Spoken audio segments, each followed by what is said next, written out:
So we're very, very local this morning, and for good reason. Now, I've been coming to this beach for a long, long time, many, many years. This is my local beach, this is my local patch, I suppose you would call this.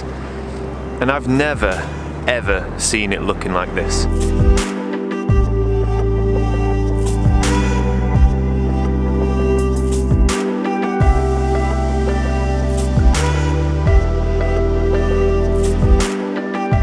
Now, a few weeks ago we had a couple of big storms come through here.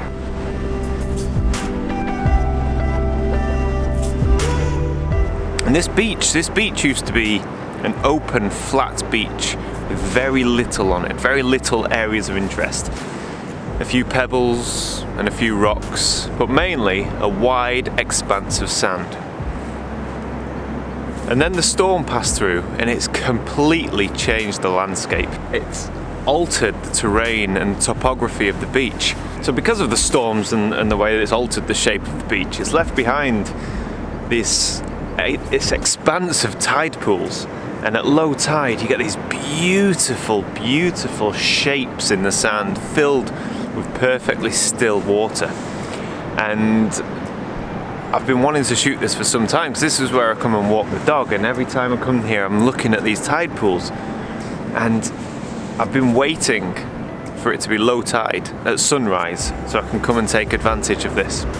Now this beach, my local beach here in the northeast of England, this is a sunrise only beach because this has to be the most popular beach in the northeast. So many people, so many dog walkers, I'm one of them. And the only way that I could shoot this scene was with pristine sand. And the only way you get pristine sand is by coming first thing in the morning when the tide has had a chance to come in, clear the area, go back out again, and there's no people, no footprints. So you can't shoot this in evening, which is a shame because I think in the evening time at sunset this would actually be a better time of day to shoot this. You'd have more subdued light, you'd have the lovely pink purple hues that you get in the sky. So I'm afraid sunrise only to take advantage of these beautiful tide pools. Gonna be honest with you, this morning conditions are not the best. We have a very, very clear sky. We have a huge bank of cloud on the horizon, so we're not going to get anything special. But I wanted to come down and have a look this morning, and I'm still going to take a shot. And I'm probably going to work the area for as long as I can before too many people pass through.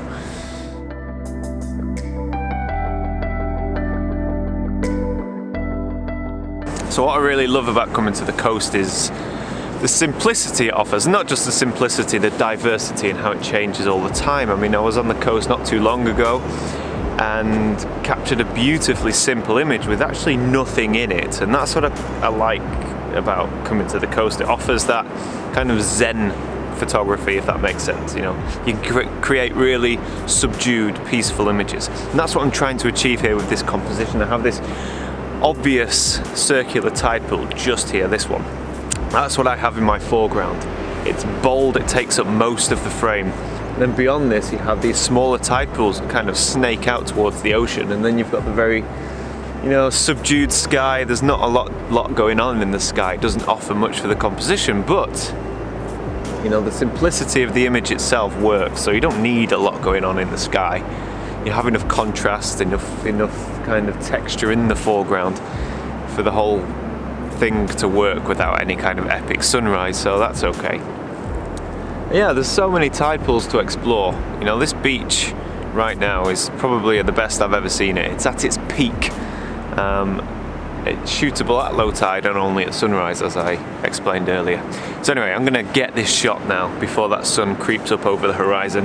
And then we'll see if we can find a second composition using these pools before too many joggers and too many dog walkers come down and yeah, make it impossible to shoot.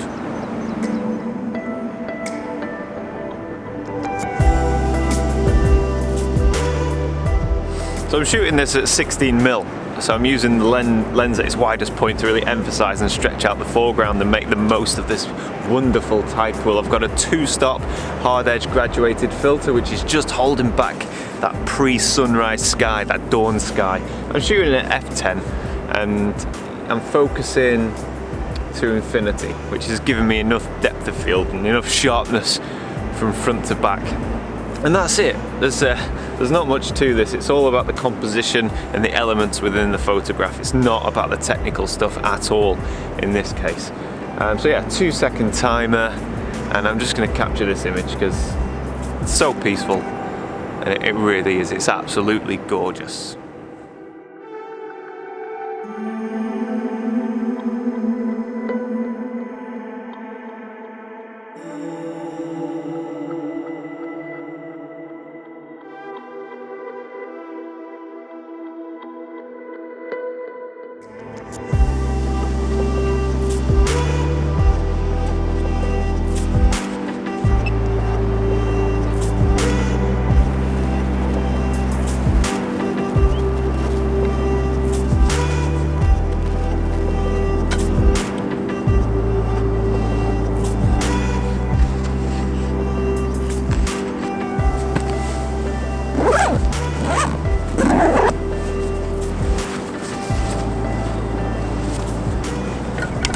So I'm really happy with that image. I think it was quite nice, even though conditions weren't ideal.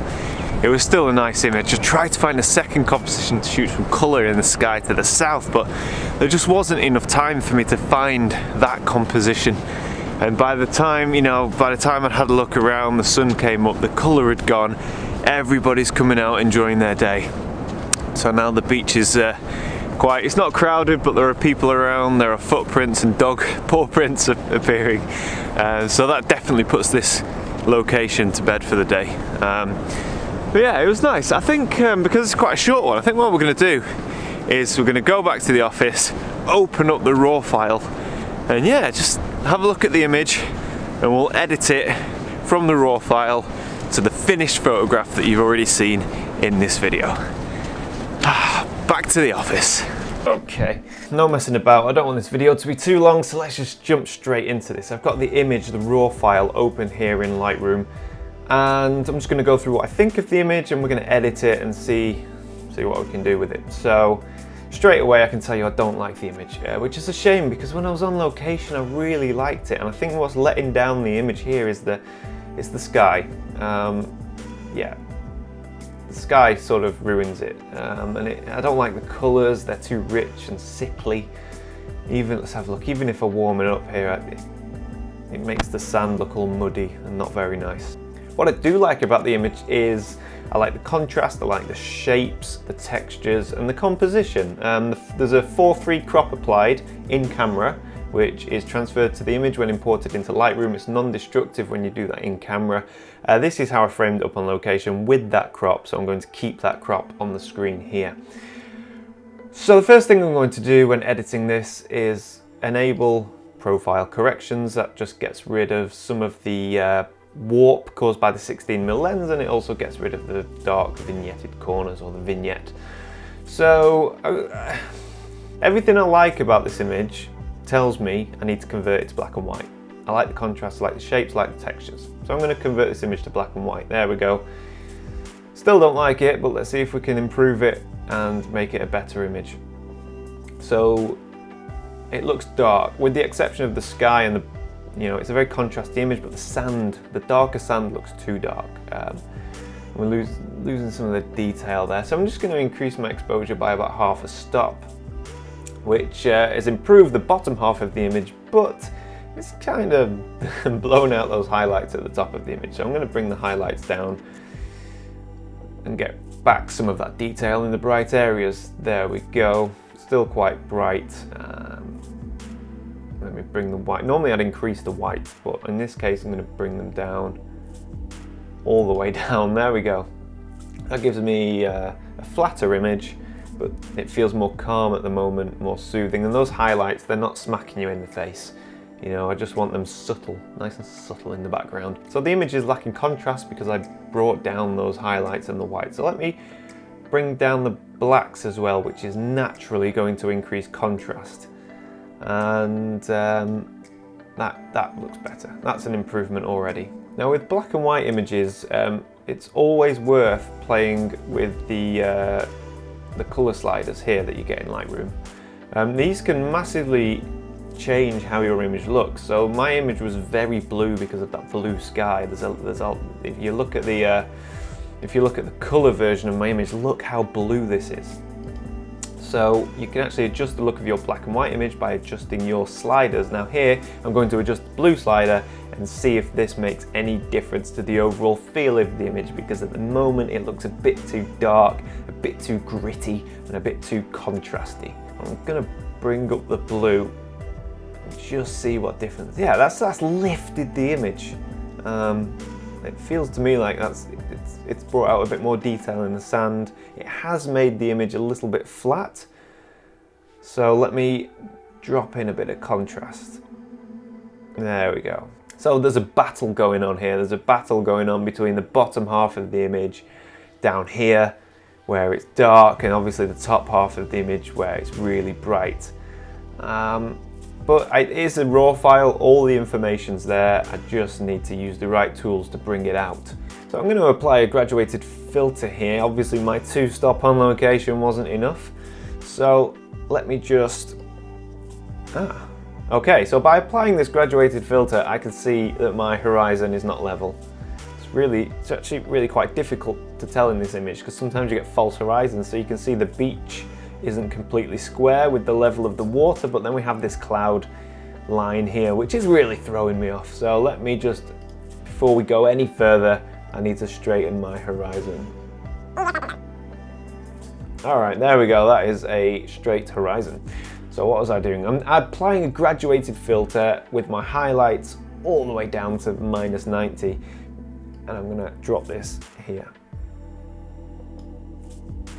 Okay, and that just pulls back furthermore those highlights at the top of the image that we were battling with.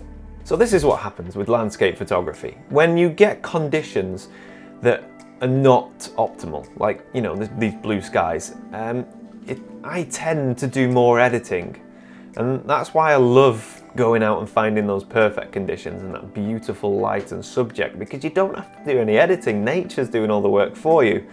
But unfortunately here, I have to do the work for nature. So what I'm doing now is I've got this graduated, sorry, not graduated, I have this local brush tool, and I'm just going to increase the exposure of this area here. So there we go, exposure, and I'm going to increase it by, I don't know, let's say, yeah, about 3/4 of a stop, something like that. I just want to paint it in here. I don't want the entire image, just this pool area. There we go. Nothing fancy, nice and simple. So at this stage I'm asking myself, what qualities does this image have that I like? And I love this texture in the sand here and the way the light's just catching it and bringing it out. Now I'd like to emphasize that. So we're going to go back to the brush tool, the local brush tool, and we're going to whack in a bit of clarity. You see that? See the difference that makes? That really emphasizes this area of the image. And let's just drop a little bit here as well, just on the edges where the light's catching. I'll probably add in a little bit of a vignette, and I think this is the finished image. Now, I don't love the image. It's not a portfolio image. It's not a keeper, but I will be keeping it.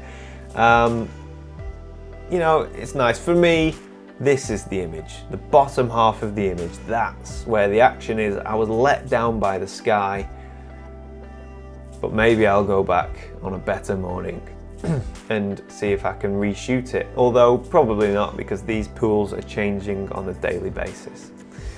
But yeah, there we go. I hope you've enjoyed the video. I hope this little editing session's helped you out a little bit. Thank you so much for watching, and yeah, until next time, bye for now.